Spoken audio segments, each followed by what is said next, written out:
మన Rayagada news YouTube ఛానల్కి స్వాగతం. ఆషాఢ మాసాన్ని పురస్కరించుకుని రాయగడ పట్టణంలోని గ్రామదేవత బురదల పోలమ్మ, ఉత్కలాంధ్రుల ఆరాధ్య దైవం మజ్జిగౌరి అమ్మవార్లకు రైతుల కాలనీ మహిళలు మంగళవారం భక్తి శ్రద్ధలతో ఆషాఢ మాసం సారే సమర్పించారు.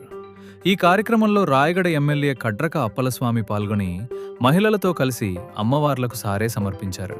రైతుల కాలనీ వాసులు తుబాటిరాము నేతృత్వంలో మహిళలు సారేను తీసుకుని కాలనీ నుంచి ఆలయాల వరకు ఊరేగింపుగా తరలివెళ్లారు. ఈ సందర్భంగా నిర్వహించిన ఊరేగింపులో ఎమ్మెల్యే కడ్రక అప్పలస్వామి కూడా పాల్గొన్నారు.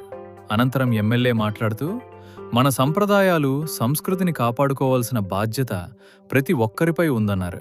ఇలాంటి ఆధ్యాత్మిక సాంస్కృతిక కార్యక్రమాల ద్వారా సంప్రదాయాలను భావితరాలకు అందించవచ్చని పేర్కొన్నారు. మన సంస్కృతి, ఆచారాలు భావితరాలకు మార్గదర్శకంగా నిలుస్తాయని అన్నారు. కార్యక్రమంలో రైతుల కాలనీకి చెందిన మహిళలు, స్థానికులు పెద్ద సంఖ్యలో పాల్గొన్నారు. ఇలాంటి తాజా వార్తల కోసం మన రాయగడ న్యూస్ యూట్యూబ్ ఛానల్ను సబ్స్క్రైబ్ చేయండి.